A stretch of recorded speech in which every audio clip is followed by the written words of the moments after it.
सुनहरा अंडा और मादा कबूतर।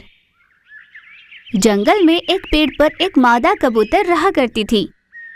उसने अपने घोंसले में अंडे दिए थे। सारे अंडे तो सफेद रंग के ही थे, पर उनमें एक सुनहरा अंडा था। यह देख मादा कबूतर पहले तो हैरान हुई, पर फिर उसने सोचा कि सुनहरा अंडा भी तो उसी के पेट से निकला है, इसीलिए उसने बाकी अंडों के साथ उसका भी ध्यान रखना शुरू किया। एक दिन तेज हवा चली और कबूतर का घोंसला गिर गया, जिस कारण मादा कबूतर के सारे अंडे टूट गए, सिवाय उस सुनहरे अंडे के। घोंसला देखकर मादा कबूतर बहुत दुखी हुई। हे भगवान, मैंने कितनी मुश्किल से अपना घोंसला बनाया था, जिसमें मेरे अजन्मे बच्चे थे। सब कुछ खत्म हो गया। इस निर्दयी तूफानी हवा को क्या आज ही चलनी थी?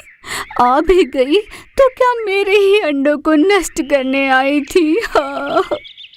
ऐसे आक्रोश में रोए जा रही थी। तभी उसकी नजर पड़ी उस सुनहरे अंडे पर। जिस अंडे को देखकर मैं घबरा गई थी, वही अंडा बच गया। कम से कम इसे तो संभाल कर रखूंगी। फिर मादा कबूतर उस सुनहरे अंडे के पास गई और उसे प्यार से सहलाकर उसका खूब ध्यान रखने लगी। समय बीता। उस अंडे से एक चिन्नु मिन्नु सा सुनहरा कबूतर निकला। मादा कबूतर ने उसे खूब लाड प्यार से पाला और बड़ा किया। उस नन्हे कबूतर का उड़ने का समय आ गया था, पर मादा कबूतर उसे कहीं जाने नहीं दिया करती थी। उसके लिए खाने का इंतजाम वह खुद ही किया करती थी। एक दिन मादा कबूतर की सेहत बिगड़ गई। उसे बुखार हुआ। उड़ने की भी ताकत नहीं थी उसमें। अपने अन्न का जुगाड़ करने नहीं जा पा रही थी और कोई चारा न होने पर उसने सुनहरे कबूतर को अपने पास बुलाया। बेटा, मेरी सेहत काफी खराब है। मुझ में उड़ने की भी ताकत नहीं।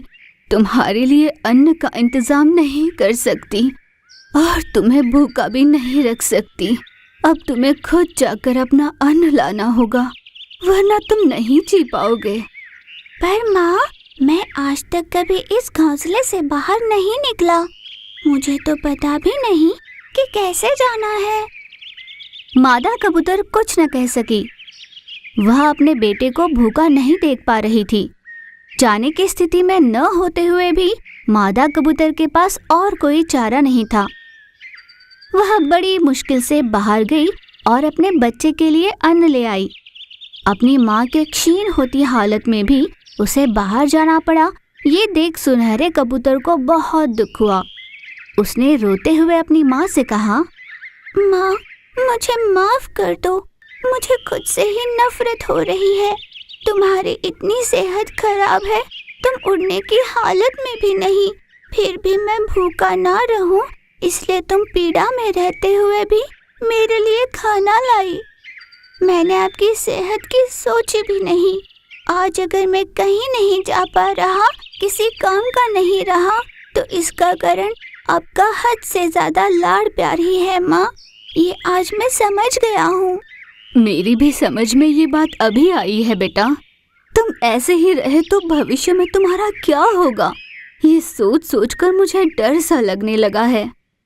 माँ, जब मेरे पंख नहीं थे तब तुम्हारा मेरे लिए अन्न लाना अनिवार्य था, पर अब तो मेरे पंख है, मैं उनका इस्तेमाल नहीं करूँगा और भय से घोंसले में बैठा रहूँगा, तो ये सही नहीं होगा।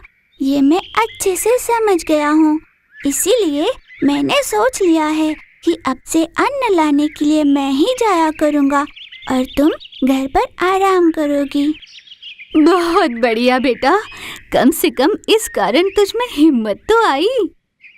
उस दिन से कबूतर हर रोज बाहर जाकर अपनी माँ के लिए और खुद के लिए अन्न का इंतजाम करने लगा। मादा कबूतर इस बात से बहुत खुश हुई थी। अपने बेटे को देख माँ बहुत निश्चिंत हुई। हर माँ बाप को अपने बच्चों से लाड़ प्यार करना चाहिए, पर इतना भी नहीं कि उससे बच्चे किसी काम के न रहे। आत्मनिर्भर होना जरूरी है। माँ बाप का प्यार बच्चों को आगे बढ़ने में सहायक होना चाहिए। यानी मेरे जैसे होने चाहिए, है ना माँ?